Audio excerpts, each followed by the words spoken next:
There are a number of us who have multiple dogs in our household, and sometimes those dogs don't always get along as well as we'd like them to. Have you guys ever experienced conflict between multiple dogs? Tell me in the comments below. If you want to learn everything I know about dog training, make sure you're subscribed to my channel. When dogs have difficult or complex relationships with one another, I want to give you my advice as to what I would do if I were in your position. Ideally, for those of you watching who are thinking about getting another dog, it's important to consider before bringing a dog into your family whether or not they are likely to get along with your dog. We want to consider things like their personalities, their energy levels, and their play styles. And sometimes it's really important to take those initial introductions very slowly. Yeah, like a good girl.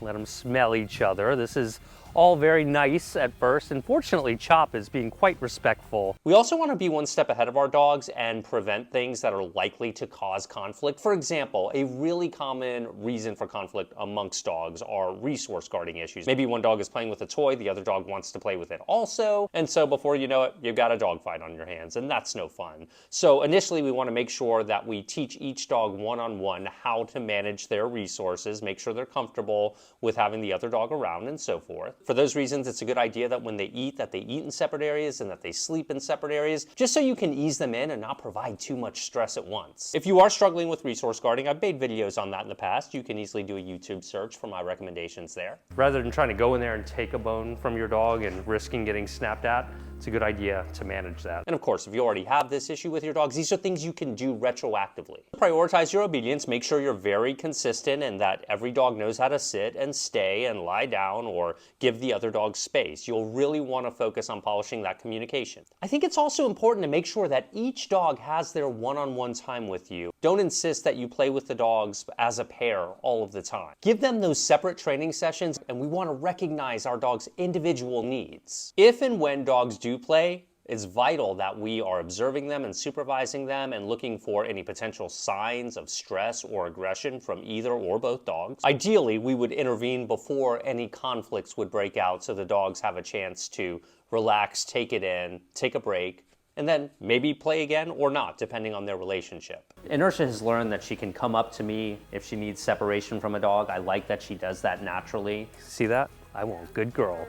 And I want to let her know that I'm here to protect her as well. She feels safe near me. Good girl. And I've got a history with Inertia. I know her very well, and I feel like she'll be more secure if he's a little bit more stable. And as long as I keep Chop from coming on too strong, Inertia seems to trust me to intervene on her behalf. Regular exercise along with other mental activities that keep them satisfied are really important. For example, we like to exercise our dogs early in the day, play fetch with them so that they feel physically satisfied and they have the mental satisfaction of performing a task along with a human being. For other dogs, that might look like basic training or doing some trick training early in the day or a really nice structured walk with some fun experiences planned. These activities are likely to reduce stress with our dogs, therefore making conflict less likely in many instances. It's so important that in these cases that when we do find our dogs behaving acceptably in the company of one another, whether that's a productive play session or the fact that we have one dog across the room while the other one is staying here when they otherwise found that challenging,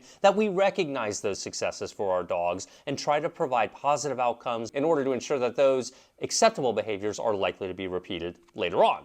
And we really want to do our best to understand the underlying causes as to why our dogs may not be getting along with one another. Is it fear related? Do they have territorial issues? Is it resource guarding? Sometimes it's not always easy to figure out, so it's always a good idea to bring a professional in who does use modern methods and does not use aversive dog training methods. As we know, aversive methods are outdated and are not recommended by any relevant academic body to the profession of dog training in the 21st century. It's essential that we control the environment, and there are many ways to do this. You could have baby gates to keep dogs separate as you work on their issues. These are what we call management solutions. So we can bring an immediate stop to the behavior by sensibly managing our dogs. Sometimes it's necessary to keep the dogs in separate rooms as you diagnose and work through these issues and avoid overwhelming them. We don't want to just insist that our dogs get over it. And remember, if you physically punish behaviors, say a scuffle does break out and you try to discipline the dogs, all we're doing is escalating the matter, and that doesn't really address the root cause.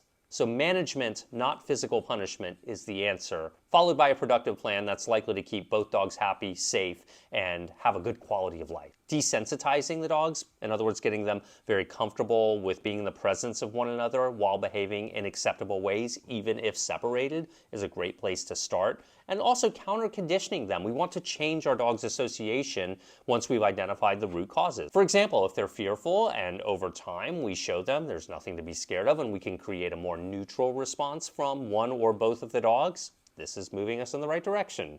Another activity that might be helpful for some are to do parallel walks between the two dogs. So if a partner could walk one dog while you walk the other one, and they can enjoy a walk together while in the same general area, we're racking up those instances and those minutes of acceptable behavior while in the presence of one another. This establishes a nice precedent for them to build on and understand one another and how to behave contextually better. We want to do our absolute best to create a calm atmosphere for our dogs, one that is as free of stress as possible. We want to encourage our dogs to relax and to feel comfortable at all times if we can. And we have to mention that some dogs are going to have issues where they may not ultimately get along with other dogs. Genetics can play a heavy role in this in addition to environment. And for some dogs, it might make more sense for them to be in another home that's more appropriate for them. It's important to always look at what's going to be in the best interest of our dogs for them long term. Training your dog can go a long way. I want to share with you one of my favorite dog training products. Pupbox sends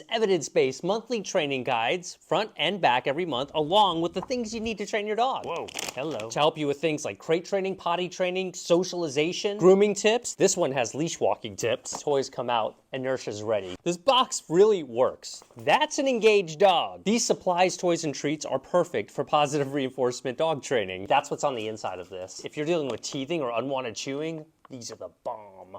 Use the code ZAC5 at Pupbox to get your first Pupbox for $5. Click thumbs up, subscribe. I hope this was helpful. I just wanted to get this advice out there because I get this question a lot. We'll see you next time.